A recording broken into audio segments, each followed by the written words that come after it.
हाय इथं. हॅलो हा भैया बोलतोय, प्रभाकर भैया देशमुख.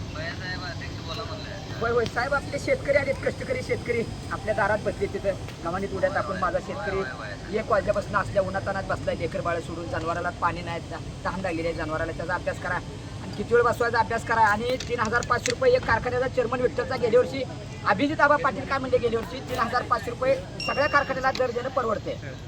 आम्ही अभिजित पाटलांना बी जाब विचारतोय की आता ह्यावेळेस 3,000 का 3,500 का दर पडवत ना? आता का गेल्या वर्षी अर्ध पोत खत टाकून शेतकऱ्यांना ऊस पिकवला होता, आता 2 पोती टाकली ती काय? आणि तुमच्या चक्राचं मी स्टेटमेंट वाचलं सचिन साहेब. आपल्याबद्दल आदर आहे माझ्या शेतकऱ्यांना, जनित शेतकरी संघटनेच्या कार्यकर्त्यांना, स्वाभिमानी शेतकरी संघटनेच्या कार्यकर्त्यांना, की तुम्ही म्हणताय चालू ह्याच्यात पहिल्यांदा 2800 पुन्हा 2900 3,000. मला सांगा, आता चालू नोव्हेंबरमध्ये उच्च आलाय आपल्या काळपासाठी चक्रा कारखान्याला. त्यानं उसाला म्हणजे त्याला दर कमी, म्हणजे त्यांना अर्ध चिकट टाकले खात्याचं. आणि मार्च महिन्याची तुम्ही 3,000 देणार, त्यानं 1.5 पोती टाकली का खात्याची? नाही, एकूण एक खर्च तेवढाच आहे, इकडे खर्च तेवढाच आहे सचिन साहेब. त्याच्यामुळे काय करा, 10-15 वर्ष झालं हा जिल्ह्यातल्या साखर कारखानदारांचा मनमानी कारभार आम्ही सहन करतोय. शेतकरी संघटना आहेत, इतर संघटना आहेत. तुम्हाला सांगतो, कोल्हापूर जिल्ह्यात 250 किलोमीटरच्या अंतरावरती 3800 रुपये दर दिला जातो. 50 किलोमीटर मंद्रुपच्या बॉर्डरीवरती कर्नाटकला 2900, 3900, 4100 दर दिला जातो. तुम्हाला काय प्रॉब्लेम आहे? साखरेचे दर वाढलेले असताना उपपदार्थाचे कोट्यवधी रुपये जातात कुठं? तुम्ही काय करा, त्या शेतकऱ्यांचे फोन येतात मला. आता लोकमंगल कारखान्याच्या ह्याच्यावर गव्हाणीत उड्या टाकून बसलो आम्ही. 12-12:30 पासून विजय रणवे आहेत, बाकीचे शेतकरी आहेत आपले, ह्या उत्तर तालुक्यातले, मोहोळ तालुक्यातले, दक्षिण तालुक्यातले जनित शेतकरी संघटनेचे कार्यकर्ते आहेत. आम्ही बसलो इथं 4-4.5 तास झालं. तर तुम्हाला सांगतो, जकरा कारखान्यात सुद्धा ही मोर्चा आमचा वळवण्यात येईल थोड्या वेळानं. तर तिथल्या शेतकऱ्याचे फोन येतात, त्यांना माणुसकीने भेटा, त्यांना चर्चा करा, त्यांना वेळ द्या सचिन साहेब. आणि काय करा, घ्या चर्चा करा, असं करू नका, अंत बघू नका.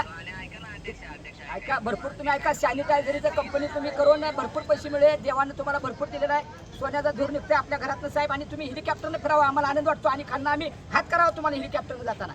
पण उसाची बिलं, घामाचा दाम द्या, कामगारांच्या पगारी वेळेवर करा. भीमा कारखाना असो, तुम्ही असो, इतर कारखाने असो. आता लोकनेते कारखान्यावर उद्या आम्ही 4 वाजता रिसर पोलीस स्टेशनला निवेदन देऊन लोकनेतेच्या गव्हाण्यात उड्या मारतो अनगरच्या. सगळे साखर कारखानदार आमचे दुश्मन आहेत, सगळे साखर कारखानदार शेतकरी आमचे आहेत.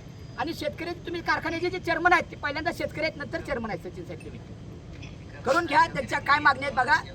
हां, आमची इच्छा आहे 3,500 पहिली उचल द्यावी. नियोजन ठेवा तुम्ही. 3150 रुपये त्या भोसरेला दर परवडतो, चंद्रभागा कारखाना चालवायला घेतलाय. असं करू नका ना, एक दुसरं करू नका ना तुम्ही. कारखान्या बाबतीत भरपूर आहेत, उपपदार्थ आहेत, तुम्हाला पैसे भरपूर मिळतात. माझ्या शेतकऱ्यांना जर ठरवलं ऊसच तोडायचं नाही, तुम्हाला तोडच द्यायचं नाही, ऊसाला कोयता लावू द्यायचं नाही, काय करणार? तुमचे 100 कोटीचे कारखाने कर्ज काढून सुद्धा मग ती आपल्याला वेळ द्यायची ना. आता शेतकरी पेटून उठलेला आहे. भैया देशमुख विजय रणवे घोषणा देऊन मरत होतो आम्ही आतापर्यंत. आता शेतकरी खरा पेटलाय, आम्हाला जरा बरं वाटत आहे. तर बिगर डिझेलचे बिगर पेट्रोलचीच गाडीत किका मारत होतो आम्ही. त्यामुळे सचिन साहेब, तुम्ही शेतकऱ्याचा मुलगा, एक आदर्श चेअरमनचे सुपुत्र आहेत, आम्हाला आदर आहे तुमच्याबद्दल. हां हां, तिथे शेतकऱ्यांना भेटा. ऐका, उद्या वगैरे नाही, लोकनेतेचा निर्णय तर 100% लोकनेतेची वाट बघायची नाही. तुमच्या कारखान्यापर्यंत तुम्ही बघायचं. आम्हाला लोकनेतेची बैठक लावली तर आम्ही 12 वाजता बैठकीला जाऊ. राजन पाटलांनी, बाळराजे पाटील कर्तव्यदक्ष आदर्श चेअरमन आहेत लोकनेते कारखान्याचे. आम्ही उठत नाही इथं. आता जकरा कारखान्यावर सुद्धा आंदोलन कंटिन्यू चालत. तुम्हाला मुहूर्त बघायची गरज नाही. आम्ही मुहूर्तावरती बसलेला नाही. 1 महिना 1.5 महिना झालं मुली टाकून तुम्ही माननीय जिल्हाधिकाऱ्यांचा सुद्धा अवमान केलेला आहे. तुम्ही उसाचा दर गेल्या 15-20 दिवसाखाली जिल्हाधिकारी आशीर्वाद साहेबांनी तुम्हाला दर जाहीर करा म्हणून सांगितलं होतं. तो दर तुम्ही जाहीर केलेला नाही. ही वस्तुस्थिती आहे. साखर ऐका, साखर आयुक्तांचा आदेश आहे तुम्हाला.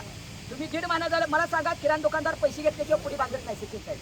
अरे तुम्ही धाडस काय करता? माझ्या शेतकरी ऊस तोडून चिडवायला पाठवून, मुकदमाला पाठवून, टोळीवाले. माझा ऊस उत्पादक शेतकरी, माझ्या ऊसाचं 5 टन नुकसान होईल, बिचारा 50,000चं वाटून होईल म्हणून तो कारखान्यात चिडवायच्या मागे लागून ऊस न्या म्हणतो.